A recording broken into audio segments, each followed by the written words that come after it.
Welcome to Meet the Press Now. I'm Kristen Welker in Washington, where President Trump is doubling down on his economic agenda and facing a rough stretch of souring poll numbers as he urges voters to blame his predecessor. It comes amid a potential bright spot for the administration, with the Labor Department reporting today that inflation fell to 2.7% in November. That's lower than expected. The data comes with a few caveats. It was collected later than normal because of the government shutdown, and economists warn that it may reflect temporary holiday discounting.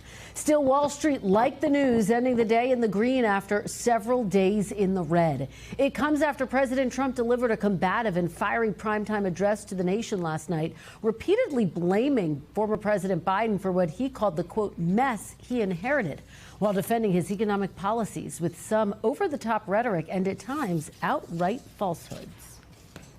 Here at home, we're bringing our economy back from the brink of ruin. The last administration and their allies in Congress looted our Treasury for trillions of dollars, driving up prices and everything at levels never seen before. I am bringing those high prices down and bringing them down very fast. Democrat politicians also sent the cost of groceries soaring, but we are solving that too. The president also vowing that the economy is poised for an historic boom, even as new polling shows most Americans do not share that optimism. 61%, nearly two-thirds, say the economy is not working well for them.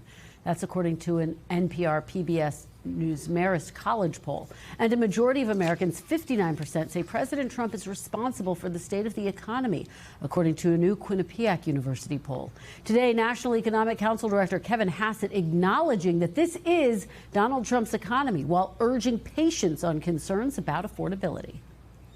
We're making progress, the American people are making progress, but in some places the hole that's been dug is a really deep hole and it's going to take a while to get out. And so at what point does it become the Trump economy? Well, it's a Trump economy now. Our policies are changing people's lives, but when are we going to be able to point to numbers and say that we fixed the problem, we filled the hole that Biden dug? You know, that'll depend on what things. All of this comes as 22 million Americans are poised to face rising health insurance premiums starting in just days. With the House passing a narrow Republican-backed health care bill late yesterday that does not include an extension of subsidies to keep prices from soaring. President Trump last night also playing defense on the issue, again casting the blame on his rivals. I'm also taking on the gigantic health insurance companies that have gotten rich on billions of dollars of money that should go directly to the people. The money should go to the people. The current Unaffordable Care Act was created to make insurance companies rich. It was bad health care at much too high a cost, and you see that now in the steep increase in premiums being demanded by the Democrats, and they are demanding those increases, and it's their fault. It is not the Republicans' fault. It's the Democrats' fault. NBC News senior White House correspondent Gabe Gutierrez starts us off today, along with NBC News chief Capitol Hill correspondent Ryan Nobles, NBC News senior business correspondent Christine Romans, and NBC News senior national political reporter Jonathan Allen, who is in Phoenix for us, covering the Turning Point USA conference. Thanks to all of you for starting us off. Gabe, let me start with you over at the White House. You heard Kevin Hassett there say that this is, in fact, President Trump's economy. Is that what we can expect to hear coming out of the White House? President Trump, of course, is going to be on the trail in North Carolina tomorrow. Well, Kristen, it's a very interesting way to put it, right? The president on the campaign trail said that he would fix prices basically on day one. Well, now nearly a year into his second term, that still hasn't exactly happened, at least on many fronts. So what we're hearing from the White House right now is that, look, give us time. We were left with such an incredible mess by the previous administration, and we are trying to fix that. Of course, this all comes as the president tries to convince Americans and ease their economic anxieties, again, nearly a year into his second term. The question will be, will Americans think he's doing this quickly enough, and how will it pan out over the next year, Kristen? Yeah, I think you're absolutely right about that. It was notable last night. President Trump touted his vision for health care amid this feud on Capitol Hill, this ongoing battle about how and whether to extend Obamacare subsidies. And President Trump saying that he supports a plan. He said this before. He reiterated it last night, that would give payments directly to Americans. Right. What he has not done, Gabe, is to roll out an actual codified health care plan. Do you have any sense that that's going to happen in the new year? Look, it's squishy at this moment, to say the least, Kristen. What we're hearing from the president now is a very populist message, right? That he wants Americans to have this money themselves. He's railing against Obamacare. You heard him in his speech last night refer to the Affordable Care Act as the Unaffordable Care Act. We expect to hear that messaging quite a bit more and more, and essentially blaming Democrats for rising health care premiums. But even though Republicans yesterday passed that health care plan in the House, it's likely dead on arrival in the Senate. And that plan does aim to have self-employed people and small businesses buy health care coverage through associations, kind of that messaging that the president wants people to use healthcare spending accounts and not rely on Obamacare. But critics say that he really, and the Republicans, have not offered enough of an alternative, especially when there's 22 million people, Americans, see their healthcare premiums rise at the start of next year, Kristen. And Gabe, you know, President Trump, as I mentioned, is going to travel to North Carolina tomorrow. Any idea of what his message will be? A lot of people were surprised last night he didn't mention Venezuela. It was really an economic-focused message. Do you anticipate we'll see that same focus in North Carolina tomorrow night?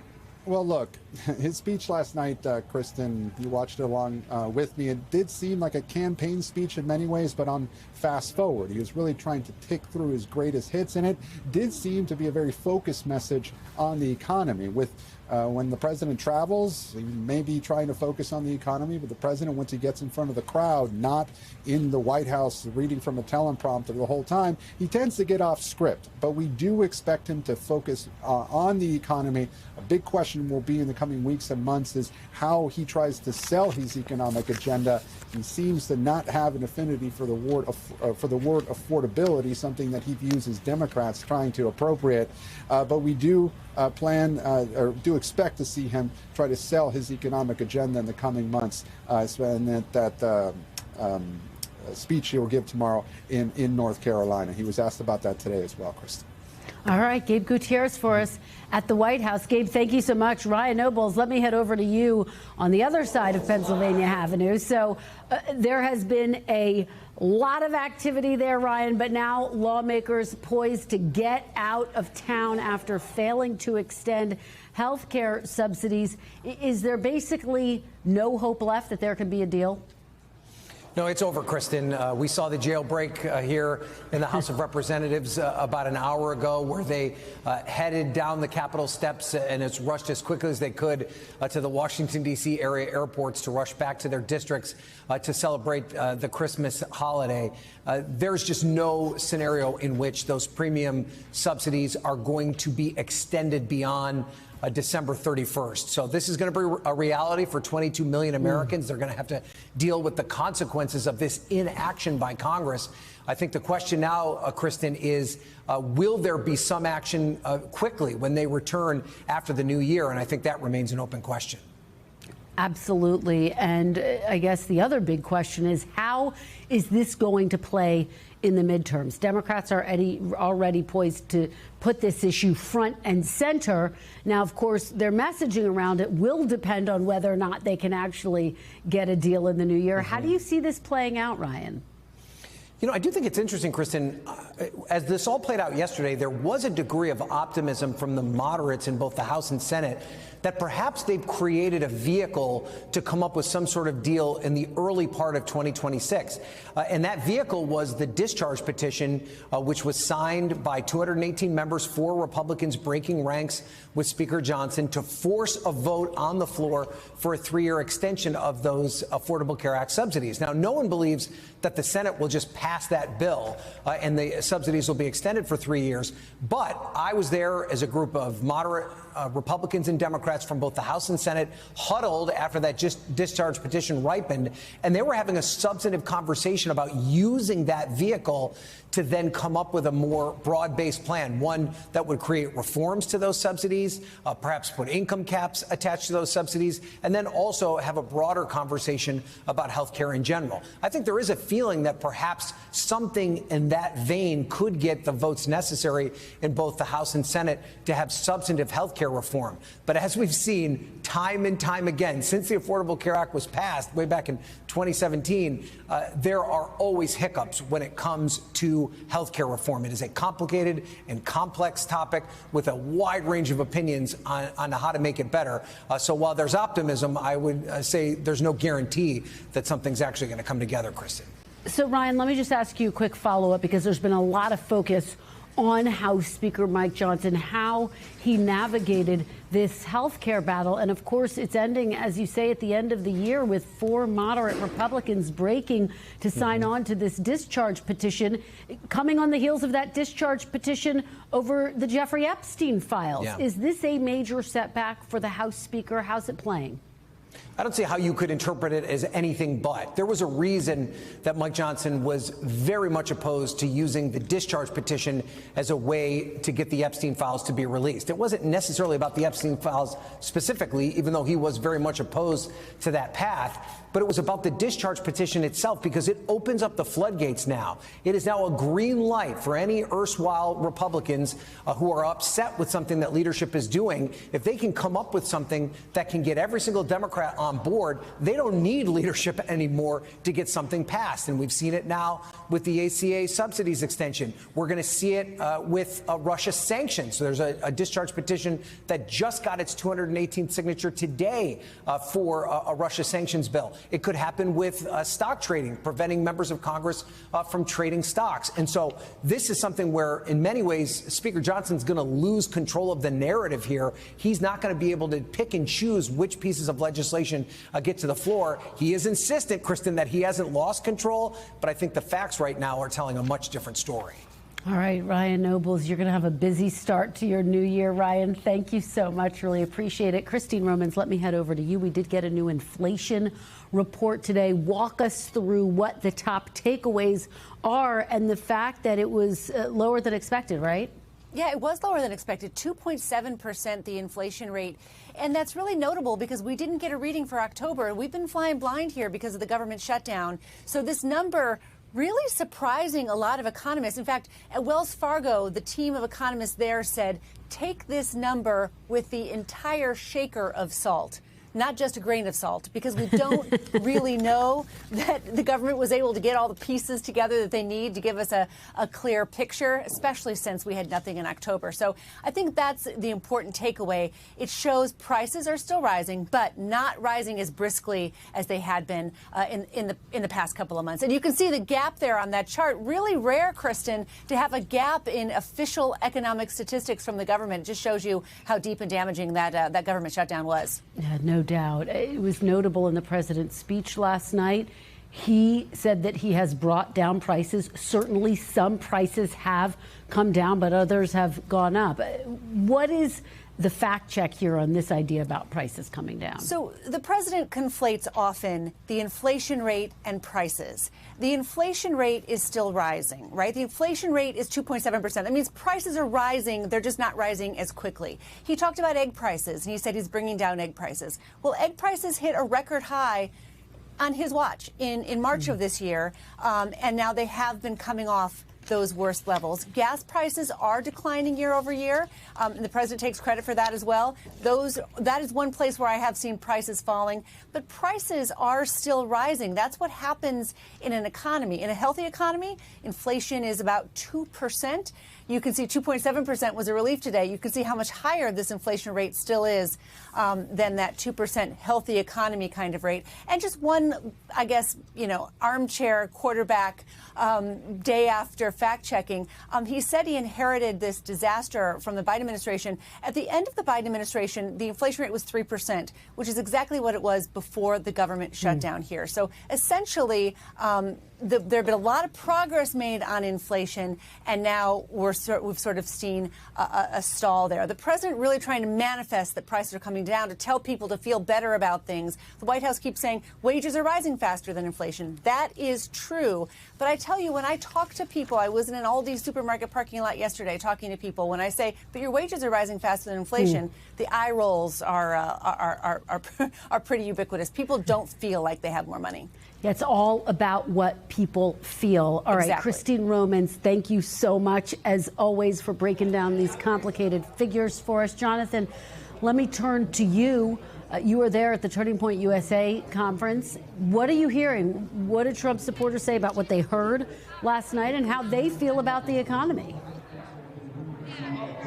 Hi, Kristen. I'm at America Fest, which is the first annual conference of Charlie Kirk's group, Turning Point USA, since his assassination. We have been talking to people about the economy, about what President Trump said last night. Here's the thing. This is a group of important MAGA influencers and activists, and they are not abandoning the president. There are different views on the state of the economy right now, according to the people that we talk to, but none of them are blaming President Trump. Let's listen to a little bit of sound from the folks we talked to today. Are there things where you're looking at where you say the price of this is too high, or that it's getting harder to stay ahead, keep ahead, get ahead? I'm not having too much problem with that. I mean, obviously, during previous 4 or 5 years, prices escalated a lot on food and housing and everything else. But here lately, it seems like to me prices are coming down. You feel like things are too costly these days? The cost of living is too much? I mean, you always have inflation. You always have that. Just go to work every day and provide for my family the best I can. Is that getting harder or easier? I think it's been easier in the last year, but it's always a struggle, just like anything else. I think the Biden administration really didn't set us up very well for those 4 years, and Trump is doing the best that he can coming back. I think that this year is going to be a turning point. I think it's going to take about a year for us to see some of the prices.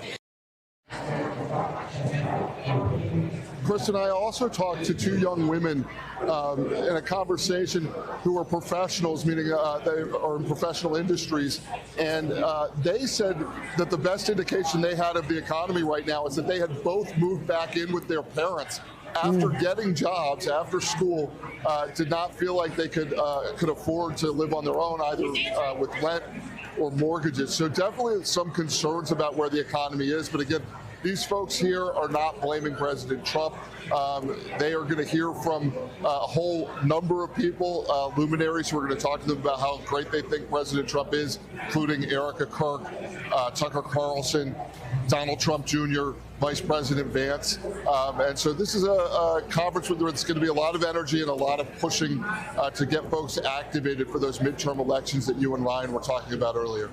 And John, really quickly, what exactly are you going to be listening for in all of those speeches? I'm going to be listening for where the MAGA movement is headed without President Trump, where it's going to be headed after President Trump. And of course, there are a lot of controversial policies he has, whether it's H-1B visas, what's going on in Venezuela right now. Where is this movement headed? I think we'll get some indication of that from some of the speakers. All right, John, great interviews. Thanks for bringing all of that to us. Really great coverage. We appreciate it. We thank you for watching, and remember, stay updated on breaking news and top stories on the NBC News app or watch live on our YouTube channel.